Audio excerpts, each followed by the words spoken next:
ഈ കാണുന്ന സാധനം എന്താണെന്ന് നിങ്ങൾക്കറിയാമോ? നിങ്ങളുടെ മൊബൈൽ ഫോണിലെ വളരെ പ്രധാനപ്പെട്ട ഒരു ഭാഗമാണിത്. മൊബൈൽ ഫോണിനുള്ളിൽ പ്രധാനമായും 2 ബോർഡുകളാണ് വരുന്നത്. ആൻഡ്രോയിഡ് ഫോണിൻ്റെ കാര്യമാണ് ഞാൻ ഉദ്ദേശിക്കുന്നത്. 2ഓ അതിൽ കൂടുതലോ ബോർഡുകൾ വരുന്ന ഫോണുകളും ഇപ്പോൾ ലഭ്യമാണ്.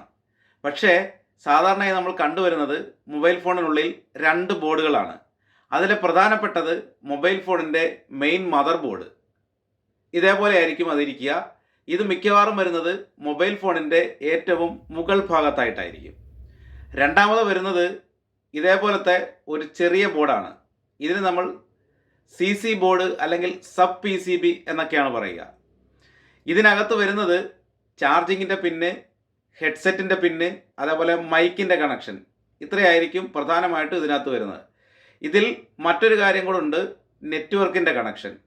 ഈ നെറ്റ്വർക്കിൻ്റെ കണക്ഷൻ താഴത്തെ ബോർഡിൽ നിന്ന് മുകളിലത്തെ ബോർഡിലേക്ക് കണക്ട് ചെയ്യുന്ന കണക്ടറാണ് നമ്മൾ നേരത്തെ കണ്ടത്. നിങ്ങൾ എപ്പോഴെങ്കിലും മൊബൈൽ ഫോൺ സർവീസിന് കൊടുക്കുമ്പോഴോ അല്ലെങ്കിൽ ഏതെങ്കിലും കാരണവശാൽ ഞാൻ ഈ കാണിച്ച ആ കുഞ്ഞൻ വയറ് എവിടെയെങ്കിലും ഡാമേജ് ആകുകയോ ഊരിപ്പോവുകയോ ഒക്കെ ചെയ്തു കഴിഞ്ഞാൽ നിങ്ങൾക്ക് കൃത്യമായിട്ട് നെറ്റ്വർക്ക് കിട്ടാൻ സാധ്യതയില്ല.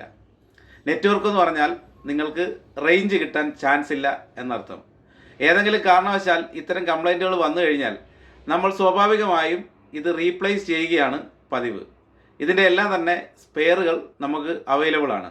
അതുകൊണ്ട് തന്നെ കൃത്യമായ അളവ് നോക്കിയിട്ട് നമ്മൾ അത് വീണ്ടും ഒരെണ്ണം അവിടെ ഫിറ്റ് ചെയ്യുകയാണ് പതിവ്. അപ്പോൾ ഞാൻ പറഞ്ഞ കാര്യങ്ങൾ നിങ്ങൾക്ക് മനസ്സിലായെന്ന് വിശ്വസിക്കുന്നു. നമ്മുടെ താഴത്തെ ബോർഡിൽ നിന്ന് നെറ്റ്വർക്കിൻ്റെ കണക്ഷൻ, അതായത് റേഞ്ച് കിട്ടുന്ന കണക്ഷൻ മുകളിലെ മെയിൻ ബോർഡിലേക്ക് എത്തിക്കുന്ന ധർമ്മമാണ് ഇപ്പോൾ നമ്മൾ കണ്ട ആ കുഞ്ഞൻ സാധനത്തിനുള്ളത്. അപ്പോൾ ഈ അറിവ് പുതിയതാണെങ്കിൽ ഇതുപോലത്തെ കൂടുതൽ അറിവുകൾ നിങ്ങളിലേക്ക് എത്താനായിട്ട് എൻ്റെ പേജ് ഒന്ന് ഫോളോ ചെയ്യുക, ഈ വീഡിയോ ഒന്ന് ലൈക്ക് ചെയ്യുക, ഇതറിയാത്ത നിങ്ങളുടെ കൂട്ടുകാരിലേക്ക് ഷെയർ ചെയ്ത് കൊടുക്കുക. മറ്റൊരു വീഡിയോയിൽ കാണുന്നവരെ എല്ലാവർക്കും നമസ്കാരം.